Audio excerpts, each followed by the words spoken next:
Azakumullah, Bapak dan Ibu yang selalu dimuliakan oleh Allah Jalla wa'ala.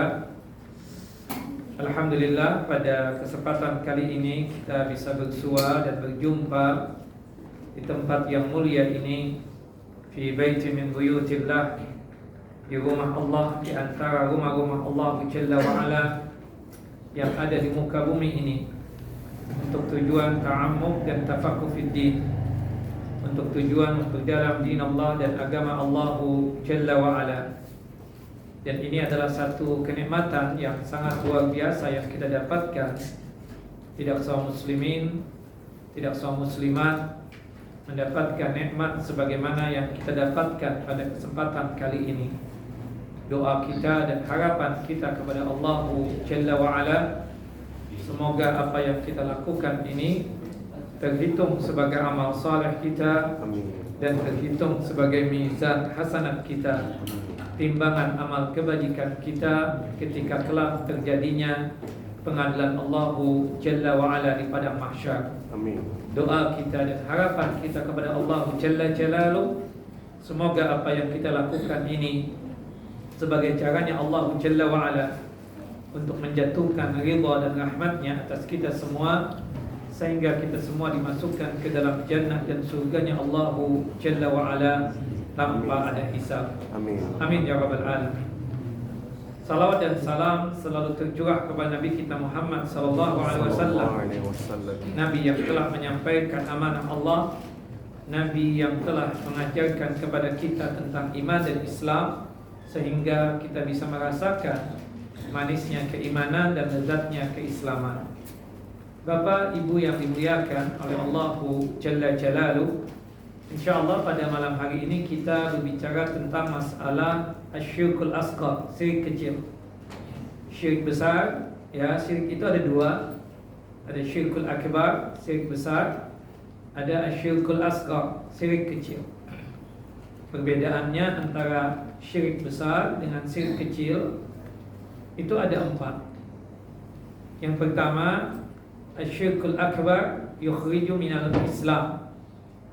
Orang yang melakukan perbuatan syirik besar tersebut itu bisa mengakibatkan dia keluar daripada Islam.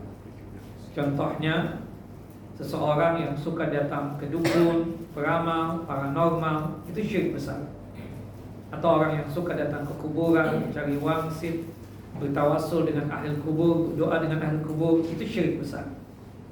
Perbuatan mereka yang seperti itu, tentunya setelah iqamatul hujjah dan kasyfus syubhat, kita tegakkan hujjah-hujjah, tapi dia tetap ngeyel melakukan itu perbuatan syirik besar, ya, kita sudah kasyfus syubhat, kerancuan pemikiran dia dalam masalah beragama pun juga sudah kita kupas tuntas, sudah kita luruskan, tapi tetap seperti itu, itu bisa mengakibatkan dia keluar daripada Islam ini. Tapi tidak dengan syirik kecil. Kalau syirik kecil, orang yang melakukannya dianggap melakukan dosa besar, tapi tidak mengeluarkan dia daripada apa? Islam. Hukumnya apa? Fasik. Fasik itu adalah orang yang keluar dari ketaatan kepada Allah Jalla Jalaluh, tapi tetap dihukumnya apa? Islam. Seperti riya, sum'ah, bersumpah atas nama selain Allah, itu syirik kecil. Orang yang melakukan perbuatan-perbuatan syirik kecil tersebut dihukumnya apa? Fasik. Fasik itu keluar dari ketaatan kepada Allah Jalla wa'ala, tapi status dia itu dia tetap Islam, tetap Muslim, tetap Muslimah. Tapi dikarenakan dia melakukan perbuatan syirik kecil yang dianggap adalah dosa besar, maka kategori dia atau kriterianya dia itu atau dihukumi dia tersebut adalah fasik. Jika dia meninggal dunia, tetap kita sholatkan jenazahnya tersebut. Nah, perbedaan yang kedua, jika syirik besar yang dilakukan oleh seorang hamba, maka mengakibatkan seluruh amal saleh yang pernah dia kerjakan pahalanya rontok dari dia balik sampai setua ini. Percuma dia sholat jika sekiranya itu dia masih suka datang ke kuburan, cari wangsit, bertawassul dengan ahli kubur. Percuma dia menunaikan ya zakat atau bersedekah, berinfak, jika dia tersebut masih suka datang ke dukun, beramal, paranormal. Percuma dia pakai jilbab ya kalau perempuan, ya jika dia tersebut masih suka mengumpulkan benda-benda yang dia yakini itu ada keramatnya, yang dia yakini itu benda sanggup untuk menghadirkan manfaat untuknya dan sanggup untuk mencegah mara bahaya. Percuma amal ibadah apapun yang dia kerjakan kalau masih melakukan syirik besar. Karena setiap kali dia melakukan syirik besar, akibatnya pahala amal soleh yang pernah dia kerjakan rontok. Sebagaimana yang Allah Jalla wa Ala sebutkan di dalam surah Al-An'am, surah yang ke-6 ayat 88 dan surah Az-Zumar ayat 65. Allah Jalla wa Ala berfirman dalam surah Az-Zumar ayat 65, la in asyrakta la yahtatanna 'amaluk.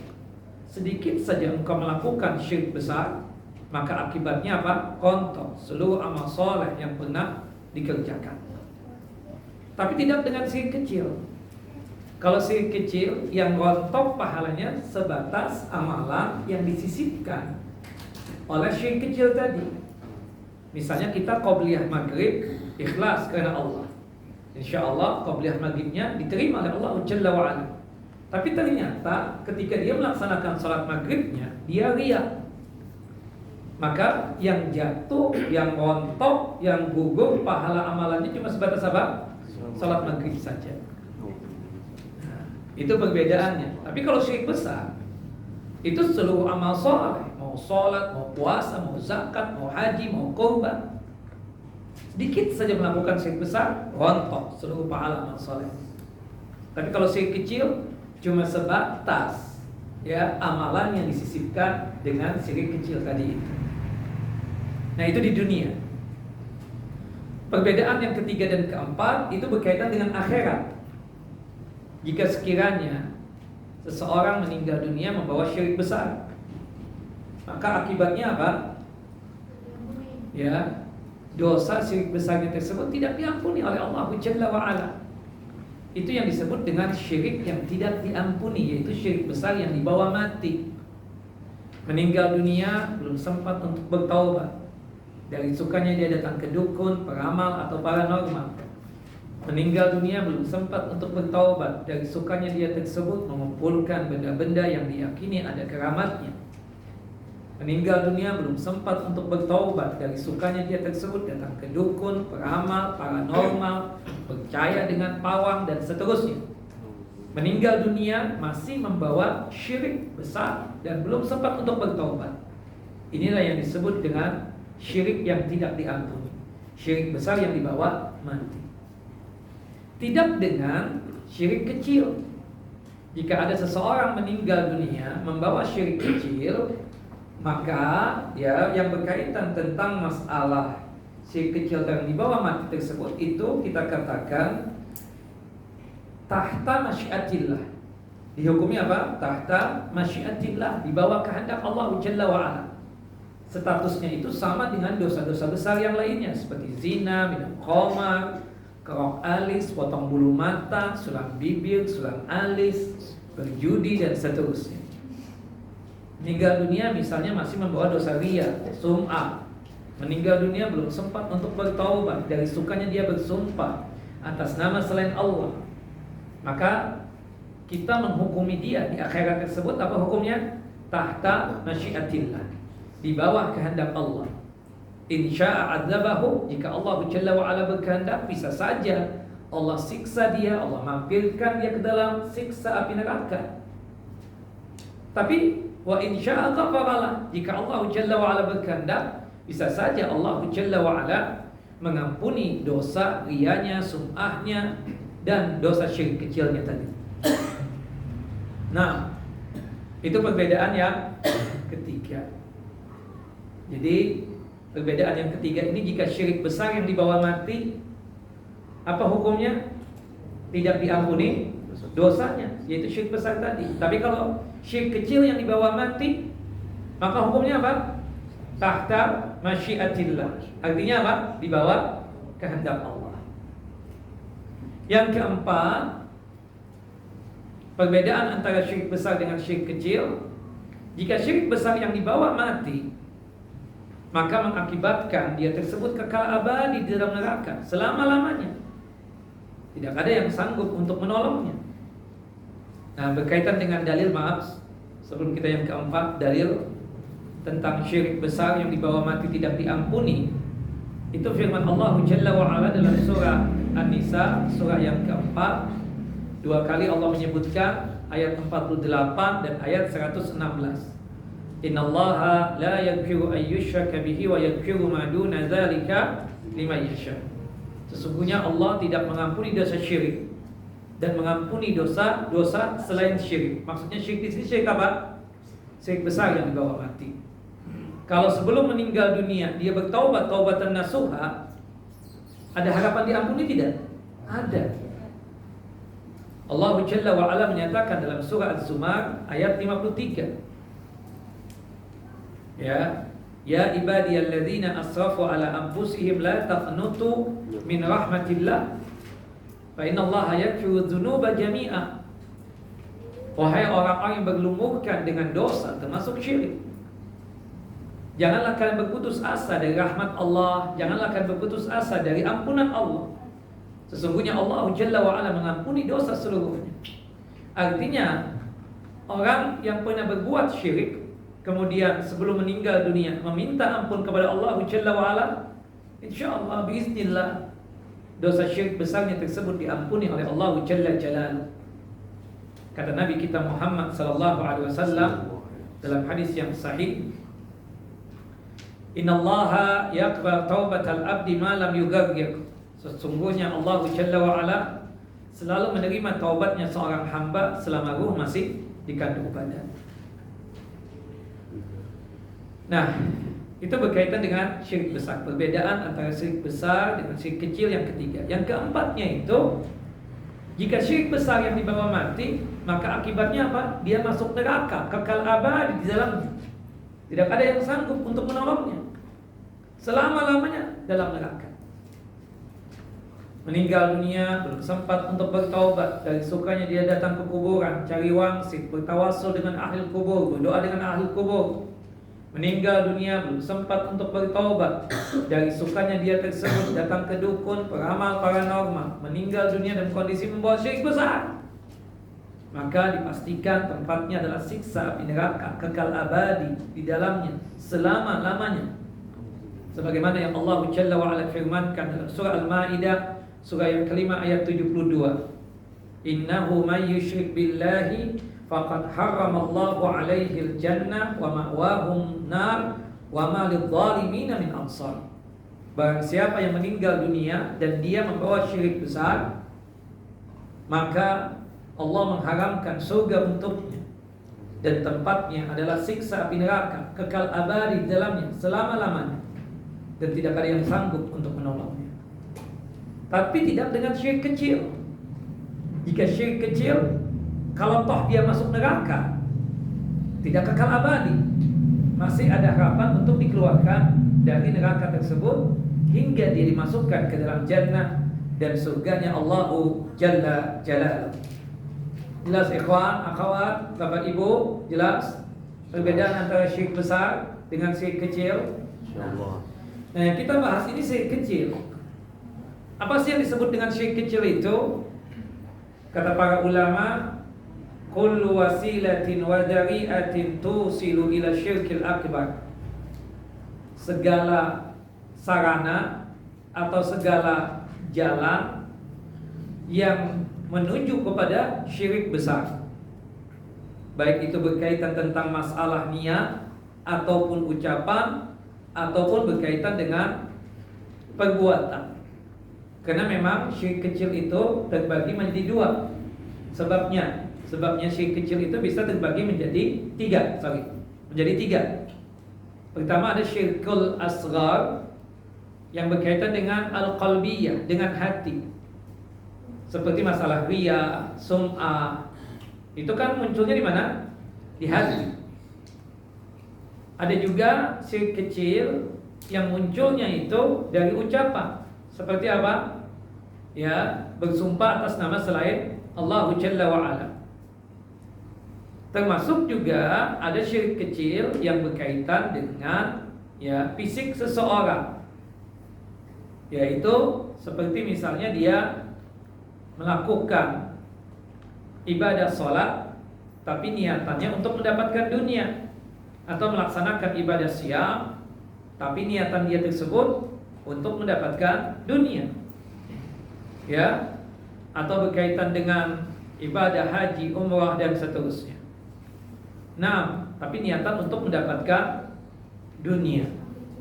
Seperti misalnya, kenapa antum melaksanakan ibadah siam, ibadah puasa? Niatan antum supaya anak antum lulus di fakultas kedokteran misalnya. Nah, ini syirik kecil. Kenapa bersedekah? Niatan antum supaya sembuh dari penyakit. Ini apa? Syirik kecil.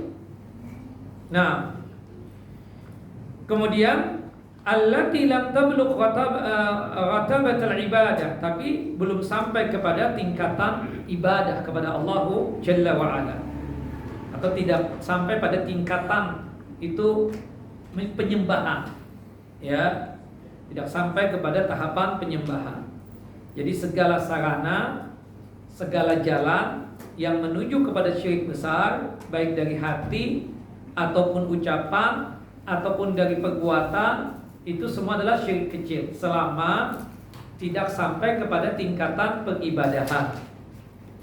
Atau ada juga yang mengatakan syirik kecil itu adalah kullu ma warada fi syara' tasmiyatuhu syirka wa lam yasil ila haddi syirkil akbari. Segala sesuatu yang dijelaskan di dalam syariat penamaannya itu adalah syirik, selama syiriknya tersebut atau perbuatan syiriknya tersebut tidak sampai kepada batasan syirik besar. Nah, itu syirik kecil ya.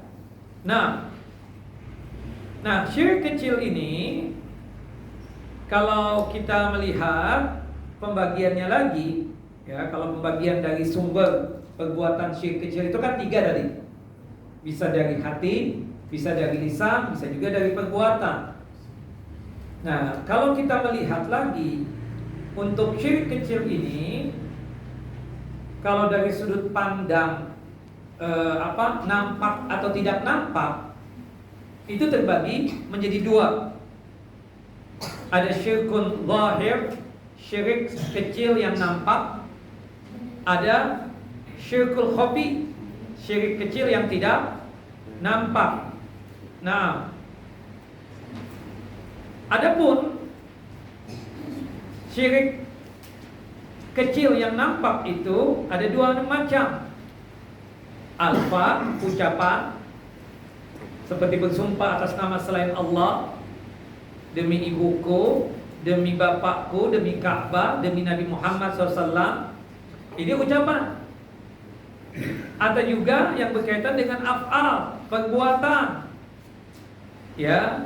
Seperti seseorang memakai jimat supaya tercegah dari yang namanya penyakit ain, atau takut kepada jin. Itu syirik kecil yang sifatnya perbuatan. Atau juga yang berkaitan dengan perbuatan tersebut kita katakan yaitu berkaitan dengan seseorang yang melakukan perbuatan syirik kecil yang sifatnya tersebut perbuatan, sebagaimana yang kita contohkan tadi adalah berkaitan dengan pemakaian jimat. Pemakaian jimat. Yang dimana dengan dia memakai jimat tersebut, dia ingin mencegah agar jangan sampai terkena penyakit dan seterusnya. Atau berkaitan dengan seorang melakukan amalan akhirat, tapi tujuannya untuk mendapatkan dunia. Itu berkaitan dengan perbuatan juga. Nah, itu dari sudut pandang syirik kecil terbagi menjadi 2. Dari sudut pandang nampak atau tidak nampak, Yang nampak itu terbagi menjadi 2, yaitu dari sudut pandang ucapan, yang keduanya dari sudut pandang perbuatan. Nah, yang tidak nampak namanya syirkun khafi. Syirkun khafi itu pun juga terbagi menjadi dua. Ada yang sifatnya tersebut adalah ar-riya, yang itu berkaitan erat dengan amalan hati. Yang keduanya tersebut adalah berkaitan dengan amalan hati juga, tapi bisa dinampakkan, yaitu seseorang yang beramal akhirat tapi tujuannya untuk mendapatkan apa? Dunia. Nah, ini secara ringkas ya. Jadi syirik terbagi menjadi dua. Ada syirik besar, ada syirik kecil. Kita fokus kepada syirik kecil. Syirik kecil dari sudut pandang munculnya itu terbagi menjadi tiga. Bisa dari hati, bisa dari ucapan, bisa juga dari perbuatan fisik ya, perbuatan fisik. Kemudian syirik kecil lagi terbagi menjadi dua. Ada yang zahir, ada yang khafi.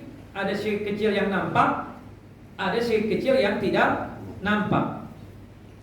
Nah, kemudian dari sudut pandang yang lainnya, syirik yang nampak tadi, syirik kecil yang nampak itu bisa jadi terbagi menjadi dua. Bisa jadi ucapan, bisa jadi perbuatan. Sedangkan syirik yang khafi, yang tidak nampak, itu bisa jadi berkaitan dengan seseorang yang riya atau sum'ah. Atau yang kedua, amalan sumbernya hati, tapi bisa dilihat dari perbuatan dia. Yaitu apa? Seseorang yang beramal akhirat tapi untuk mendapatkan dunia. Baik. Apa itu yang disebut dengan syirik yang nampak? Itu ada dua tadi ya, alfa wa af'al. Seperti bersumpah atas nama selain Allah Jalla wa Ala. Kadang orang bersumpah, kita perhatikan, awalnya bagus, tapi akhirnya tidak bagus. Demi Allah, demi Rasulullah. Seharusnya kalau kita bersumpah untuk membenarkan bahwasannya kita telah melakukan perbuatan tersebut atau mengingkari satu perbuatan yang tidak kita lakukan, kalau harus bersumpah juga kita mengucapkan apa? Bersumpahnya atas nama Allah Jalla wa Ala. Kata Nabi kita Muhammad sallallahu alaihi wasallam dalam satu hadis yang sahih, ala innallaha yanhaakum an tahlifu bi abaikum. Ketahuilah sesungguhnya Allah Jalla wa Ala melarang kalian untuk bersumpah atas nama nenek moyang kalian, atas nama bapak-bapak kalian atau ibu-ibu kalian. Dalam konteks yang lain dari hadis sahabat yang mulia Umar bin Khattab radhiyallahu an, qala Rasulullah sallallahu alaihi wasallam, Rasulullah sallallahu alaihi wasallam bersabda, man halafa bi ghairi llahi faqad kafar aw asyrak. Ini pun juga dari jalur sahabat yang mulia Abdullah bin Umar. Selain jalur dari sahabat yang mulia Umar bin Khattab, juga jalur dari sahabat yang mulia Abdullah bin Umar. Barang siapa yang bersumpah atas nama selain Allah, berarti dia telah kufur atau telah syirik. Kufur di sini maksudnya, kata sahabat yang mulia Abdullah bin Abbas, kufur duna kufrin. Kekufuran yang bukan kekafiran. Kekufuran yang bukan kekafiran. Maksudnya apa? Fasik. Masih muslim gak dia? Muslim. Asyrak, telah berbuat syirik, orang yang bersumpah atas nama selain Allah. Syirik di sini maksudnya syirik apa? Kecil, ya. Nah, subhanallah, disebutkan juga dalam hadis yang lain, hadis dari Abu Hurairah radhiyallahu anhu, anin Nabi sallallahu alaihi wasallam annahu qala, dari Nabi sallallahu alaihi wasallam beliau bersabda, man qala fi halifihi billati wal uzza falyaqul la ilaha illallah. Barang siapa yang bersumpah di dalam sumpahnya demi Lata dan demi Uzza, maka segera taubatnya itu dengan mengucapkan la ilaha illallah. Tidak ada Tuhan yang pantas untuk disembah kecuali Allah. Termasuk kita mendapatkan ada teman yang mengucapkan sumpah tapi bukan atas nama Allah, kita suruh dia mengucapkan apa? La ilaha illallah. Ya akhi, qul la ilaha illallah. Ucapkan oleh antum la ilaha illallah. Kenapa? Karena antum bersumpah atas nama selain Allahu Jalla wa Ala. Dengan mengucapkan la ilaha illallah, antum menunjukkan ketauhidan antum kepada Allahu Jalla wa Ala. Pernah ada seorang Yahudi, perempuan Yahudi yang sudah tua, datang ke rumah Nabi SAW, kemudian mengatakan, kalian ini kaum muslimin mengakunya beriman kepada Allah, mentauhidkan Allahu Jalla wa Ala, tapi masih saja menyekutukan Allahu Jalla Jalaluh. Kata Nabi, apa itu? Kalian ini kalau bersumpah selalu menyebutkan demi Ka'bah, demi malaikat Jibril, atau demi yang lainnya. Ya, kemudian Nabi SAW menegur, jangankan ucapkan demi Ka'bah, tapi ucapkanlah wa rabbil Ka'bah, demi Tuhan pemilik Ka'bah. Kan seperti itu diboleh. Nah, termasuk juga syirik syirik kecil kalau kita bersumpah demi Rasulullah, demi Nabi Muhammad. Sering kita dapatkan tuh orang-orang yang kita lihat di televisi untuk mengingkari apa yang dituduhkan kepada dia mengatakan demi Allah, demi Rasulullah. Halah haram. Yang benar apa? Demi Allah saja. Nah, kemudian ada syirik kecil yang kedua yang berkaitan dengan ucapan juga. Masya Allah wa syi'ta. Ini kehendak Allah dan kehendakmu. Ini keinginan Allah dan keinginanmu. Syirik. Sekedar ini saja syirik, apalagi mengatakan kalau enggak inti begitu, kita gimana nanti? Nah, itu syirik kecil. Jelas ya? Nah, itu kadang diungkapkan oleh ibu-ibu kepada suaminya. Kalau abang enggak ada, gimana nasib anak-anak? Hati-hati Bu, itu syirik kecil. Ya. Kadang doanya istri itu jangan sampai suaminya dulu yang meninggal, tapi apa? Dia dulu yang meninggal. Kita tanya, kenapa Bu mesti begitu? Ya Ustaz, kan suami payung kita. Bahasa payung aja gak benar sudah. Maksudnya ya gimana, anak-anak masih kecil. Kalau suami gak ada, siapa yang akan menyantuni dia? Siapa yang berikan ini dan itu? Itu sudah apa? Ungkapan apa? Syirik kecil. Kalau gak ada abang gimana bang? Nanti keadaan anak-anak, aku sendiri gimana? Hidup menjanda dan seterusnya. Hada syirkul asghar. Ini apa? Syirik kecil. Nah, kadang di antara kita juga mengucapkan begini ya. Ya. Kalau bahasa syukur antum datang, sehingga tidak, kita bersyukur kepada Allah dengan kedatangan antum. Kita ingin meminta pertolongan yang sifatnya dia bisa bantu. Ya. Tapi kalau ungkapan begini, kalau nggak ada inti, anak nggak tahu lagi deh. Mungkin anak nggak sampai ke sini nih. Ya, kalau nggak ada inti nih, nggak tahu deh. Anak panjang umur atau apa? Nah, ungkapan begitu tuh syirik. Syirik apa? Syirik kecil. Nah, seharusnya ketika mengucapkan, kalau ingin menghindari syirik kecil itu, ini kehendak Allah semuanya. Kemudian kehendak kamu. Iya kan? Artinya itu yang tidak termasuk syirik kecil ya. Atau kita mengucapkan Masya Allah wahda, atau Masya Allah summa syi'ta. Ini kehendak Allah semata, atau ini kehendak Allah kemudian kehendakmu. Ini tidak syirik. Memakai kata-kata summa kemudian. Jadi tidak menyandingkan. Kalau Masya Allah wa syi'ta, itu huruf waw itu kan atau artinya menyandingkan antara kehendak Allah dengan kehendak makhluk, dan ini syirik, ya kan? Seperti itu. Nah, itu berkaitan dengan sudut pandang ucapan, lafaz. Ada yang berkaitan dengan sudut pandang, kita katakan al-af'al, perbuatan, mislu lubsil halqah, memakai gelang, tapi niatan dia tersebut untuk apa? Untuk mencegah bala, penyakit, atau ingin mengangkat penyakit. Kan ada tuh waktu zaman Covid yang pakai jimat, atau pakai batu geok, atau pakai kalung apa lagi. Hada haram. Jatuh kepada syirik apa? Syirik kecil. Atau kalau zaman dulu itu, antum pernah lihat nggak anak-anak kecil dikasih kalung kain hitam itu? Di dalamnya ada ayat-ayat, ya, ada ayat Al-Quran.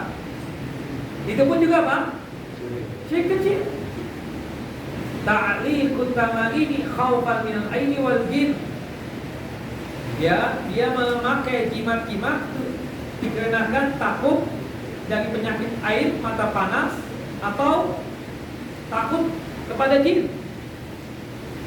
Faman fa'ala dzalika ya'taqidu anna hadhihi al-asya'a tarfa'ul bala ba'da nuzulihi aw tadfa'u qabla nuzulihi faqad asyraka syirkan akbar. Kalau dia meyakini bahwasannya dengan memakai itu tadi, yakin secara yakin betul bahwasannya itu jimat bisa mengangkat penyakit atau bisa mencegah mara bahaya atau bisa mengangkat bala setelah dia mendapatkan itu bala bencana, maka ini bukan syirik kecil lagi, tapi syirik apa? Syirik besar. Syirik di dalam masalah tauhid ar-rububiyah. Karena yang bisa mengangkat bencana siapa? Allah. Yang bisa menghilangkan penyakit siapa? Allah. Ya, yang bisa mencegah mara bahaya hanya siapa? Allah. Nah, seperti itu. Nah, di sini kan tauhid ar-rububiyah itu artinya apa? Mengesahkan Allah dalam perbuatan Allah. Di antara yang sanggup berbuat, ya, artinya maaf, di antara perbuatan Allah Jalla wa'ala, yang satu-satunya hanya Allah Jalla wa'ala yang sanggup berbuat adalah mencegah mara bahaya, ya, atau Allah Jalla wa'ala mengangkat mara bahaya tersebut, seperti mengangkat penyakit. Hanya Allah yang sanggup berbuat. Jika sekiranya antum punya keyakinan dengan pakai jimat tersebut, jimat itu antum yakini bisa mengangkat mara bahaya, bisa mencegah mara bahaya, berarti antum menyandingkan itu jimat sama sebagaimana Allah Jalla wa'ala berbuat. Seakan-akan jimat itu sanggup untuk berbuat sebagaimana Allah berbuat. Disinilah syiriknya. Dan ini bukan syirik kecil lagi, tapi syirik apa? Syirik besar. Syirik di dalam masalah tauhid ar-rububiyah. Nah, tapi kalau dia tersebut cuma mengatakan yang mencegah mara petaka Allah, yang mengangkat penyakit Allah, yang mencegah mara bahaya Allah, tapi ini jimat cuma sebagai sebab aja agar bahaya itu nggak sampai, maka apa namanya? Syirik kecil. Seperti itu. Jadi dia menjadikan jimat, dia nggak punya keyakinan jimat yang bisa mencegah mara bahaya. Kalau kita katakan sama dia, kenapa pakai jimat syirik nih? Enggak, ini cuma sebab aja. Kata dia, ini cuma sebab aja. Tetap yang mengangkat penyakit Allah, kata dia. Tetap yang mencegah mara bahayanya Allah. Ini cuma sebab aja supaya cepat, ya, cara Allah Jalla wa'ala mengangkat penyakitnya, kata dia. Nah, ini cuma sebatas syirik apa? Syirik kecil. Nah, baik. Kemudian selanjutnya berkaitan dengan syirik khafi. Syirik khafi juga ada dua. Yang pertama, riya dan sum'ah. Riya dan sum'ah ini saudara sekandung. Cuma bedanya, apa bedanya riya dengan sum'ah? Kalau riya itu berkaitan dengan amalan yang bisa dilihat, seperti sholat, sedekah, umrah, haji, jihad, ya, korban. Itu bahasanya itu apa? Riya. Jadi orang sholat kan, dia nggak ngomong apa-apa nih, tapi dalam hatinya apa? Dia ingin dipuji, ingin show off, pamer akan sholat yang dia lakukan, agar manusia itu memuji dia. Itu namanya apa? Riya. Bersedekah, dia nggak ngomong ana riya, enggak. Tapi dalam hatinya orang bisa lihat sedekahnya dia. Tujuannya untuk apa? Untuk dipuji oleh manusia tersebut. Namanya apa? Riya. Tapi kalau sum'ah, itu sesuatu ibadah yang bisa didengar. Qiraatul Quran, baca Quran.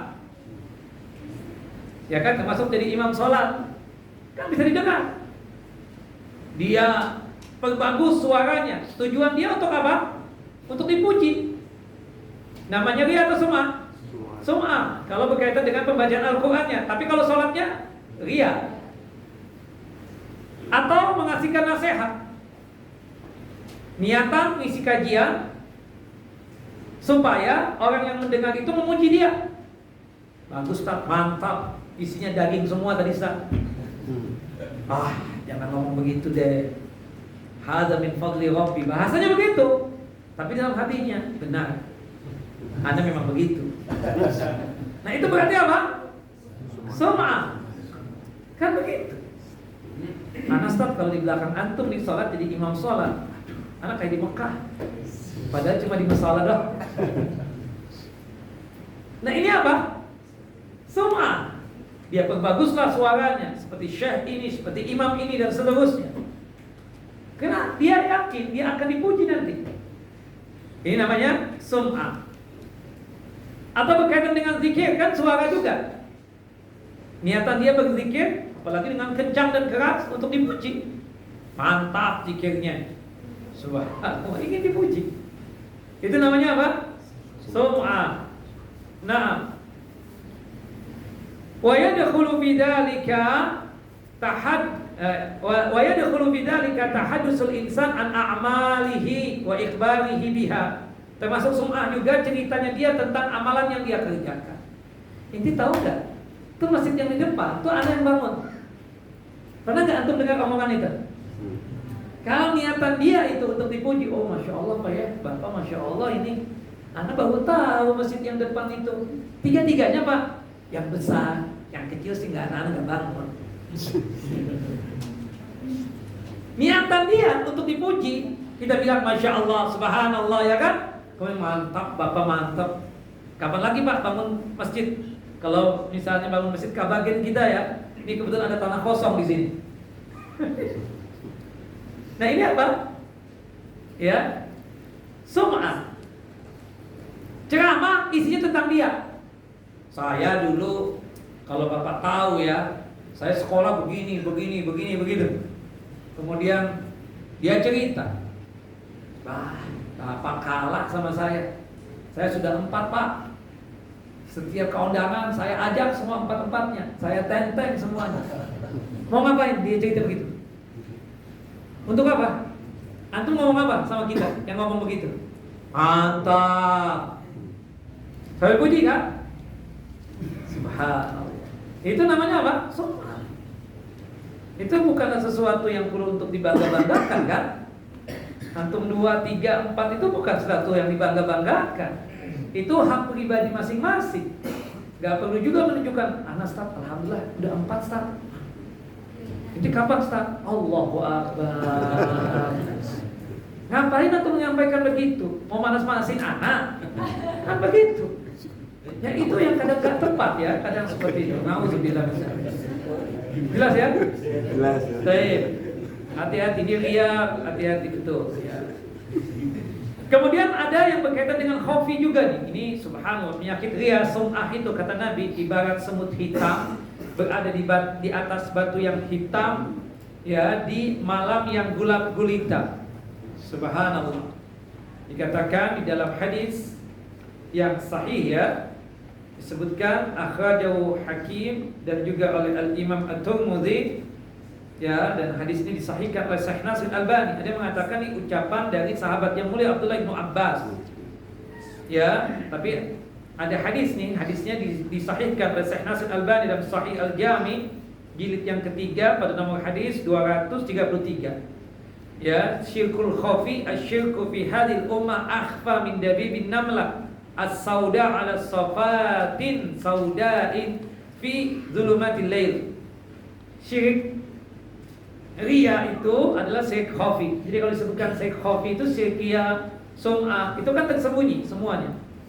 Itu lebih tersembunyi daripada langkahnya semut hitam yang berada di atas batu yang hitam di malam yang gelap gulita. Allahu Akbar, Allahu Akbar. Kata sahabat Abdullah bin Abbas radhiyallahu anhu juga begitu mengatakan, Syirik khafi itu, syirik yang tersembunyi itu adalah seperti langkah kaki semut hitam di atas batu yang hitam, ya, di malam yang gelap gulita, susah untuk dilacak, susah untuk dideteksi. Tahu-tahu kita terkena penyakit itu, ya, seperti ungkapan kita, ya, kepada istri kita, anak kalau nggak ada anti ini, kayaknya anak mati aja deh, udah. Subhanallah. Ini ungkapan apa? Ya, atau demi kehidupan kamu, demi kamu wahai istriku. Ya. Nah, itu ungkapan apa? Syirik khafi, yaitu riya, ya, seperti itu. Atau ungkapan kita, kalau nggak ada anjing ini nih, ini dirampok semua kita, dicuri semua nih barang-barang di rumah kita. Atau kalau bukan kena anjing ini, datang tuh pencuri-pencuri ke rumah kita. Itu apa syirik khafi tadi, ya, yang itu adalah syirik kecil. Nah, seperti itu. Wallahu a'lam. Sebelum azan, karena kita janjinya memang sampai azan doang. Kan Ustaz, ya, sebenarnya Ustaz Ali Bawazir, ya kan, yang ngisi. Itu cuma sebagai pengganti doa untuk malam hari ini, ya. Jadi habis sholat isya saya langsung jalan, karena habis isya ada kajian.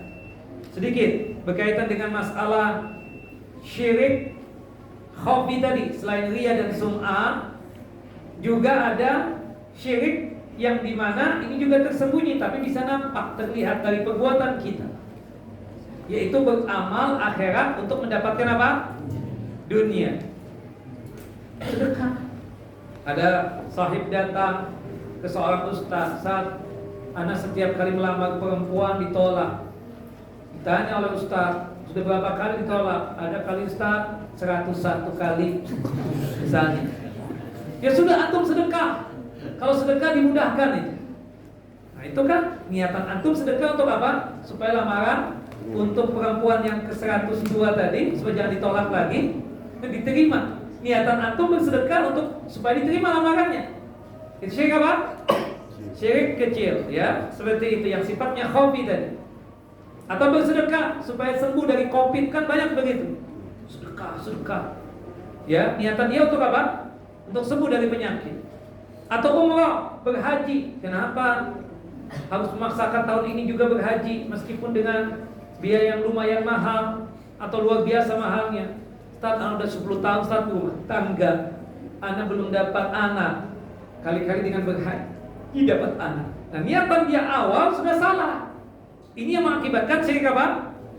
Syirik kecil tadi, yang sifatnya khafi, beramal akhirat untuk mendapatkan dunia. Sebagaimana yang Allah sebutkan dalam surah Hud ayat 15 sampai ayat 16. Nah, kalau kita melakukan satu amal ibadah, kemudian setelahnya kita berdoa, ya Allah, jika sekiranya kajian yang anak ikuti malam ini ikhlas karena Engkau ya Allah, maka kabulkan doaku yang satu ini ya Allah. Ya, jadikan besok untuk beli mobil ya Allah. Seperti itu. Boleh nggak? Itu namanya apa? Tawasul dengan apa? Amal saleh kita. Ya Allah, jika sekiranya saya terus ikhlas datang ke mushola ini untuk mengerjakan salat maghrib dan salat isya, jika salat maghrib dan salat isya yang anak kerjakan di malam hari ini ikhlas karena Engkau ya Allah, lillahi ta'ala ya Allah, kabulkan doaku yang satu ini ya Allah. Apa misal? Sebagaimana ada 3 orang yang tertutup pintu goa, kemudian dia berdoa berkaitan dengan amal saleh yang dia kerjakan. Yang satu berbakti kepada kedua orang tua, yang kedua meninggalkan perbuatan zina, kemudian yang ketiganya itu adalah memberikan upah untuk pegawainya yang setelah sekian tahun lamanya tidak datang-datang. Kemudian upahnya si pegawai tadi dia masukkan ke sahamnya dia. Subhanallah, ketika sudah berkembang menjadi ratusan onta, ratusan kambing, subhanallah, pegawai itu datang menuntut upahnya. Kemudian dengan tulus ikhlasnya dia memberikan ratusan onta dan ratusan kambing tadi. Itu pegawai wala satu ngasih kambing buat dia tidak. Dia ungkapkan dalam doanya, ya Allah, pegawaiku itu ya Allah wala satu nggak ngasih kambing kepadaku, tapi aku ikhlas. Aku kasih sampai mau menuntut barang satu. Itu pegawaiku langsung lari begitu saja. Ya Allah, jika sekiranya aku ikhlas memberikan itu semua karena Engkau ya Allah, tolong bukakan pintu gua ini, terbuka seluruhnya. Nah itu tawasul dengan amal saleh gak apa-apa. Ya Allah, jika sekiranya aku ikhlas berhaji ini atau berumrah ini, kabulkan ya Allah. Di tahun ini aku punya anak. Kan seperti itu. Itu yang disebut dengan tawasul dengan amal saleh. Jelas Bapak Ibu? Jelas. Barakallahu fikum. Kita sudah menjelaskan perbedaan antara syirik besar dengan syirik kecil. Kemudian juga kita sudah menjelaskan apa itu syirik kecil. Kemudian perbedaan asal mula daripada syirik kecil itu bisa munculnya di hati, di lisan atau perbuatan.